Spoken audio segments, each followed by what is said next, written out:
the size of it, because if it is too small, we cannot see how the rat do. And another thing is this kind also living long life, up to 8 years, so they can be good for investing to train them. And they've been having them for pet for many of people around the world. In Tanzania. Yeah, I mean this kind of rats. Yeah. Okay. So it's good. Yeah. Which is we have a great condition when we use different kind of species. When the developing of the program go on, like when we interact into the program, the developing to connect it with us or into the use of the rat is not able to do it well. So this one is the best option. That's why we do that. But yeah, there's kind of many other animals like monkey or wild pig. They can do the good smell, but they cannot be used like us. They cannot be trained. And basically, the rat are not.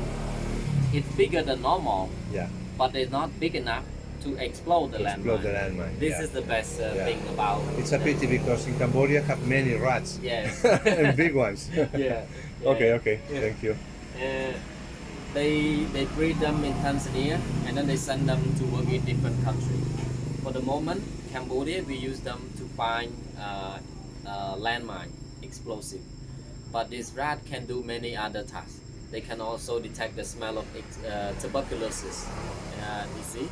Well, they do in a lab in Africa, this is important for us to continue doing research. What this rat can possibly do more for humanitarian. And now many other projects been going on in Africa for research, and like they can search for maybe pangolin, animal that really rare in Africa, and they have illegal trade like wild animal like this, and so the rat can find them when they trade them in a container, some hiding place. They can search for them. And some place they can use the rat for searching for a missing person under collapsed building, something like this.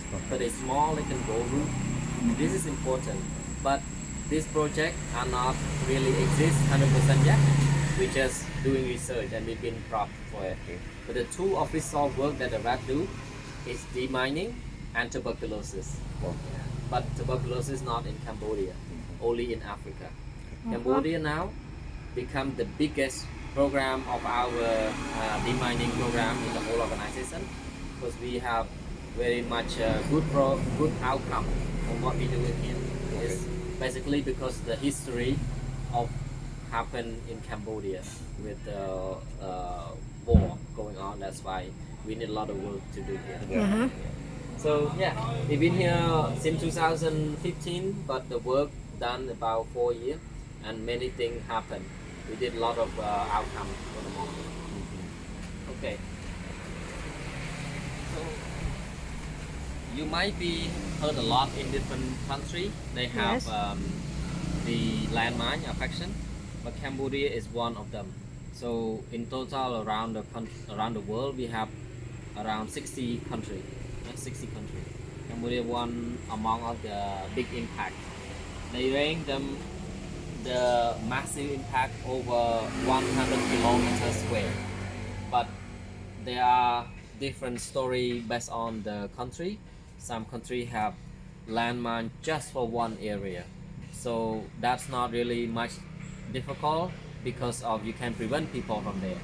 But some country like Cambodia, the war is too long and the place that they fight, the place that they lay landmine is separate thing. So people living around all over the place, so you cannot control it easily, which is effect of the victim, the people that amputee or casualty. There's a lot. In the past 30 years, there are over 64,000 of victims, and the high rate per capita of the amputee, Cambodia is the highest rate of amputees, which is too bad because we still poor and we need to be improve a lot of more things. And landmine still fold them back. You know, there's a lot of things. But yeah, 164 countries around the world, they signed the mine ban treaty. In 1997, the world combine each other and do the campaign to stop using landmine, and also they try to make it support too many countries that affect by landmine. So in 2025 we try to clear all anti-personnel landmine with the big goal, but this puts a lot of effort because we don't have much resources, and those things is very dangerous and expensive. And around the world right now, like Corona happened, the funding will be reduced a lot in the next year maybe, because this year they already exist, they plan from last year, but I think this will be slowed down. But these people still need safe, so we need a lot of work. Yeah. So in French, where you from? It's green. It's already clear. Yeah. Yeah. And many other countries also say, but some of the country in this color still very big impact, like Cambodia, Thailand, Afghanistan, Iraq, yeah, Turkey, and in this European area, Yes. Czech, Angola. Yeah. Yep. So this is something that the world could be missed sometime, but we just want to remind that how the world look like for the moment. Talking about landmine clearance, it's very dangerous and a lot of work. Did you see here? This is the way that we work in a minefield. People or deminer using metal detector is a tool to search for metal, and they can search for landmine, but it's not all the time metal in the ground are landmine. There's so many other things like the fragment from explosion, the bullet that they shoot, or there are some metal that left from behind, or raw mine that they found. This thing take a lot of time because you don't know, you don't see them in the ground, but you know there's metal, so you cannot step forward, so you must take it out. Every time you see it, you start and then take it out. Take a lot of time, and they have to wear many things to be sure that they're safe if any incident happen.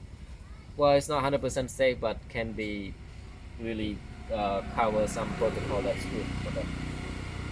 When the rat go in there, the rat doesn't need to be wearing protecting that much, but the person who go with them need to.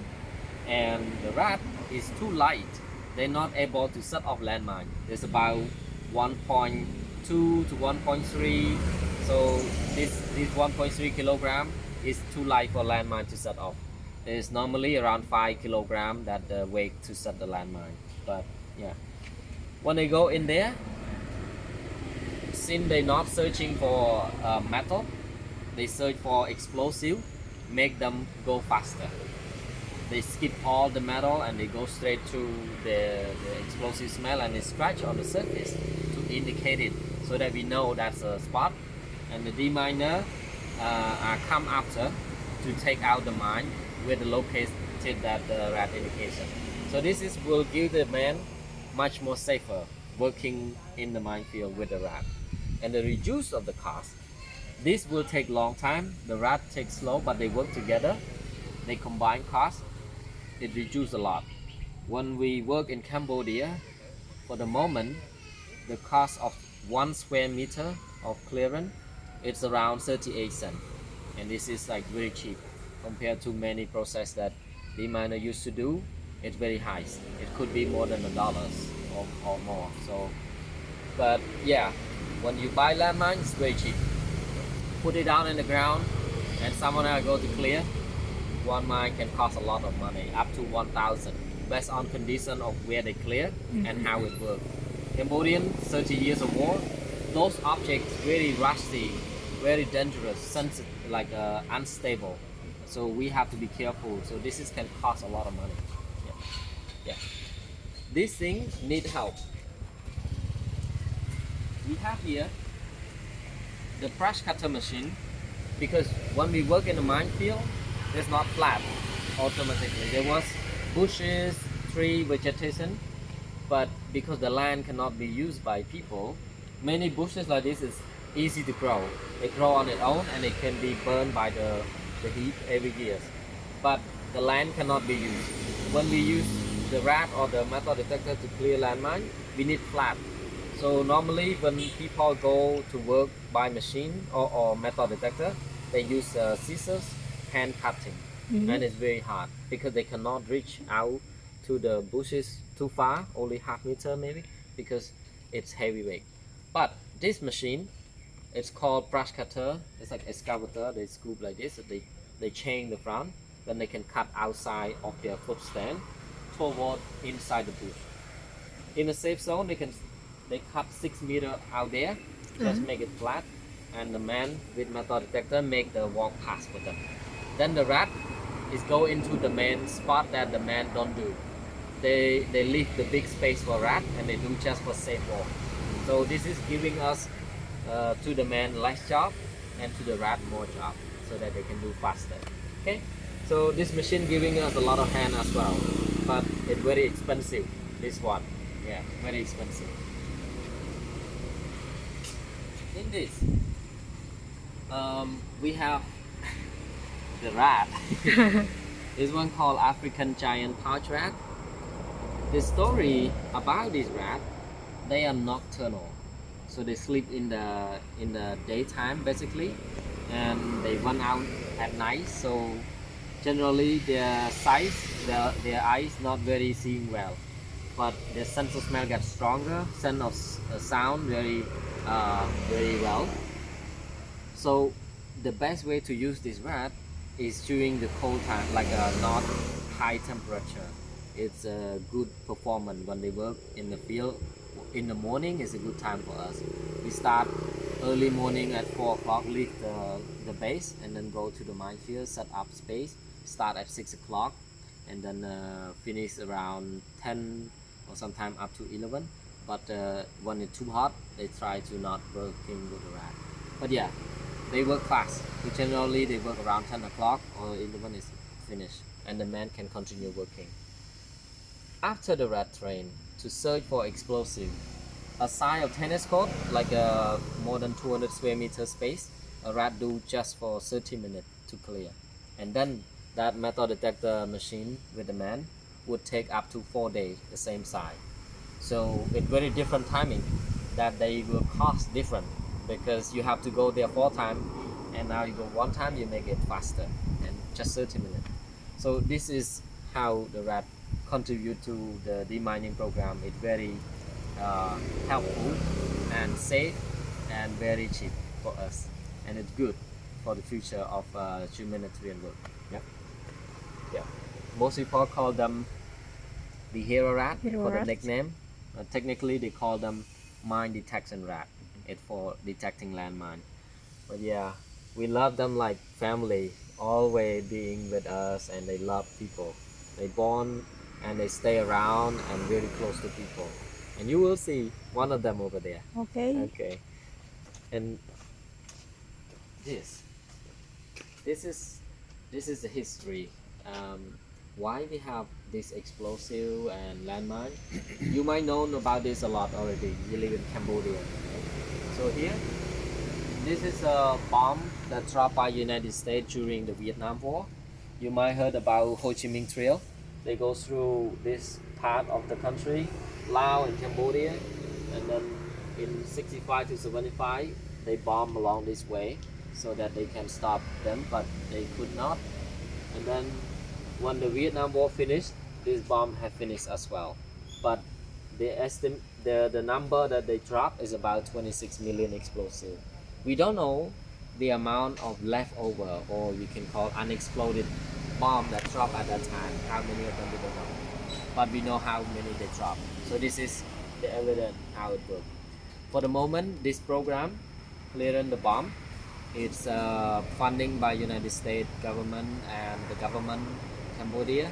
They do clearance on that side. Our work, we try to do more in demining. Demining is based on another history part of the time. Since the Khmer Rouge win the war they occupy Cambodia in 75. 4 years they fighting until like 79. the Vietnamese forces and the government have forced them down to the Thai border by the end. But then this area for 10 years they're still fighting, and the Khmer Rouge are still living along the border with laying a lot of landmines to protect their base. This is a time there's a lot of landmine being laid, a lot. And we can see along the border of Thailand and Cambodia, we call it K5 mine belt. It is the thickest mine belt in the world. They could be found about 2,400 mines in 1 square kilometer, which is highest in compared to density of people living there. This area, people may be living around 100 people in 1 square kilometer or less, but landmine is more than people, so a very high chance that they would have an incident. So very dangerous. You see two color, the green and the red color all over the place. Those are they found, or they estimated, they do survey and they found that area have landmine. The green color, we done it. The work that been done for 20 years is this much, and then the red color is continuing. So we are planning to do the work more. Now Apopo based in 3 places in Cambodia. Our headquarters in Cambodia is in Siem Reap, but the work is in Prairie province. Just the hill temple down below is flat, and that area around the temple there's a lot of landmines. So we work there. And then in Sranoi, it's about an hour and a half to the north of Siem Reap. It's another size. And then we have Battambang. Battambang is the most affected province with landmine contamination. They spread all over the province. Yeah, and another place just like the block. You see, this is for geographic control. It's easier to do and easier to prevent the people. Yeah? But this one, most people using land for agriculture in Battambang. You might heard that they're the best crop in Cambodia. But yeah, people in here is a lot of in danger. Yeah. But for the moment we work with them. So 3 sides. We have 43 rats. We separate them into 3 areas. So working side. Yeah. Total landmine and unexploded ordnance that they estimated, it's about 4 to 6 million of them. That after the war, it should be the amount that they should be looking for. But we don't know exactly. It's a number estimated. It should be more or less. But for the moment, there's still many other areas that need to be found. So they were all laid by the Khmer Rouge. No, it's all also part of the Vietnamese forces and some of the government. But they're using the landmine from most majority that we found Chinese and Russian that we mostly found, but they're used by both sides. Most of the time Khmer Rouge used for protect their base, and when the Vietnamese and the government forces attack them, then they control the base, they use the landmine as well to defeat them. But then when they attack back, they cover the base, so they use another mine. So back and forth, many. So both the Khmer Rouge and the Vietnamese were buying these mines from Russia and China. Yes, that seems to be the history evident we saw, but we don't know exactly is that the real story, because some of them would give for free, some would sell for cheap, some very expensive. So this is not the real status from any document. I heard from many of the soldier, and they said the landmine can be buy just $1 per mine, and they can use it, because it was like it's like they're trying to sell it for territory control. Before the Khmer Rouge happened, United States in the area, right? Yeah. So the communist and the free country, a communist country and the United States defeated. So China, Russia, or with the United States in Vietnam. But then when United States left, now China and Russian are are in control. So both of them try to sell the products here. Something like that.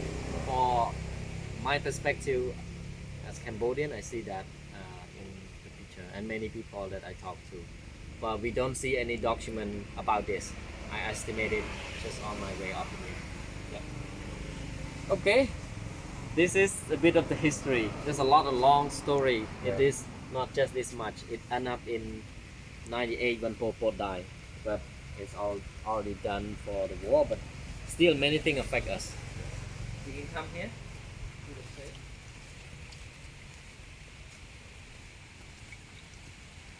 Hujan loh. Yeah, no problem. This is called a control point. When you go to the minefield, they brief you what's safe and not safe in there, what they're doing. They have this map for the real work they do from last year, 2019. They have a size of it. It's about 35 hectares. 35 hectares with the mine that they found. All of these red dots all over the place in this area, and some in here, and divided different kind of them. So totally almost 50.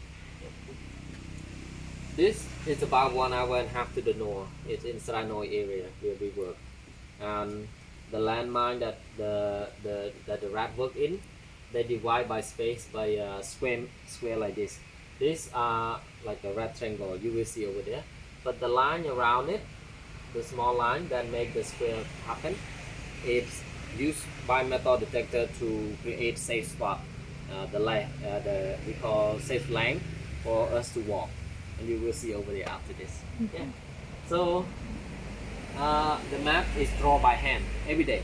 You go over there, but people that go there must giving a lot of protection for their own to wear. And this protocol, not it's like a system that we work in the minefield for safety. They have the white pole is safe, red is dangerous. And you can see the sign already. And then one mine that they found, they use this symbol to locate the spot after they use it. So this is tank mine, anti-personnel landmine, and unexploded ordnance. It's different kind of explosive.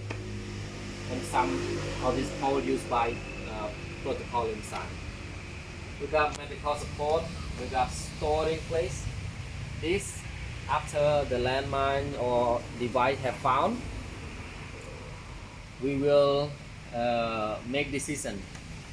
Is it safe to move them around, or to detonate them, or to neutralize, to make sure that they are unactivated, not activated anymore. So they take out the fuse. The fuse put it in the spot, the shell, and then the explosive. In the whole thing, they break apart and they separate them so that they're not able to work anymore. But this is only in the case that the object can be movable. Yeah. Or most of the time, if they find unexploded ordnance, they detonate it on site. Ini di Kambodia masih banyak landmine, masih banyak bom dalam tanah. Biasa tikus cari satu aja lah, Mon. Go there? Yeah.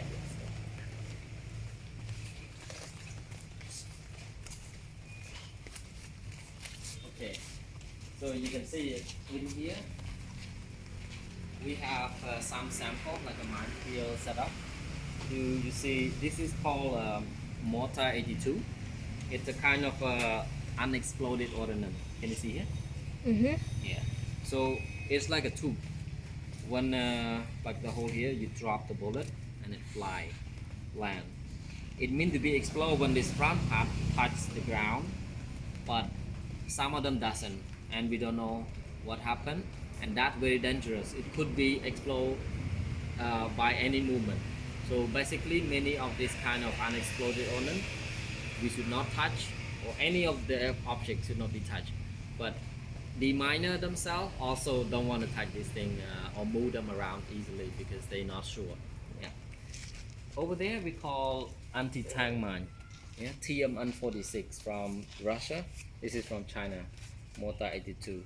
So that one contains 6 kilograms of explosive inside of it, and the shell is just a thin layer of the metal, but the explosive it push the tank with the tons of metal fly around.